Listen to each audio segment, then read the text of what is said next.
5000 વર્ષ પહેલા ભગવાન વ્યાસજીએ શ્રીમદ ભાગવતની રચના કરી. ઘણા લોકોનો પ્રશ્ન હોય છે કે ભગવાને વ્યાસે રચના તો કરી, પછી પહેલી ભાગવતની કથા ક્યારે થઈ?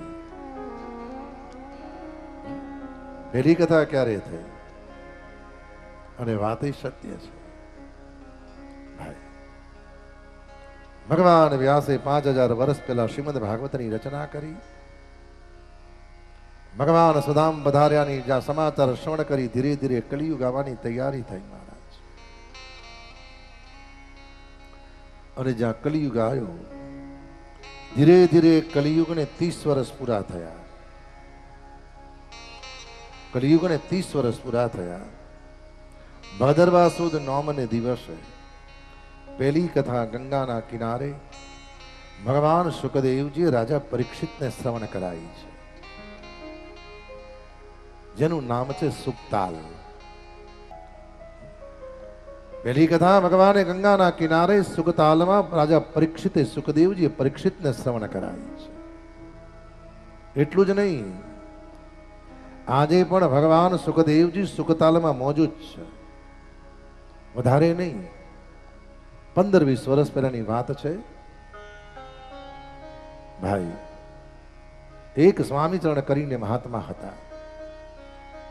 ભાગવતનું રોજ અધ્યયન કરતા સુકતાલમાં રહેતા હતા. એને મનમાં એવો વિચાર કર્યો કે ભગવાન સુકદેવજી આવીને મને દીક્ષા આપે તો સારું. અને ઘટના એવી ઘટી સાહેબ, ભક્તિ અનન્ય શરણાગતિને પામીને એટલે એક વાર એ સ્વામી ચરણની પાસે ભગવાન સુકદેવજી પ્રગટ થયા. દીક્ષિત કરીને દીક્ષા મંત્ર આપી અને સુખદેવજી જતા રહ્યા પાછા. ભાઈ, આજે પણ એવા મહાપુરુષો છે જે ભગવાનના નિકટમાં બિરાજે છે અને જગતમાં જ્યારે જ્યારે એવા તત્વોને કોઈક પોતાના મન કોઈક અનન્ય શરણાગતિથી યાદ કરે છે. જગતમાં મહાપુરુષો શરીરથી જાય છે, આત્માથી જતા નથી. ભગવદ અનુગ્રહ થયો અને પછી ધીરે ધીરે કલિયુગના બીજા 200 વર્ષ પૂરા થયા.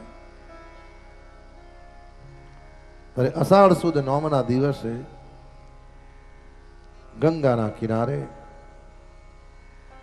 ભગવદ અનુગ્રહથી તુંગભદ્રા નદીના તટ ઉપર ગૌકુળના, આજે પણ તમે દક્ષિણ ભારતમાં જાઓ, એ દિવ્ય તટ ઉપર ગૌકર્ણ મહારાજે પોતાના ભ્રાતા ધંધુકારીના કલ્યાણ અર્થે કથા કરી છે. અને એ પછી કલિયુગના બીજા 30 વર્ષ પૂરા થયા. ત્યારે કારતક સુદ નોમથી 7 દિવસ સુધી નૈમિષારણ્ય ક્ષેત્રમાં ભગવાન સુતજીએ 1,88,000 મહાપુરુષ સૌનકાદી મહાપુરુષોને કથા શ્રવણ કરાવી છે. અને એ પછી કથાનો ધોધ આગળ વયો. સ્વામી અખંડાનંદજી હતા અને એ પછી કથા ધીરે ધીરે અમારા સદગુરુ ડોંગરેજી મહારાજ અને ડોંગરેજી બાપા જે કથા ઘરમાં હતી એ લોકોના ગઢ સુધી લઈ આવ્યા છે. અને ગઢથી લઈ અને મંડપ સુધી લઈ આવ્યા અને લોકોના હૃદયમાં બાપાએ કૃષ્ણને બિરાજમાન કરી દીધા છે.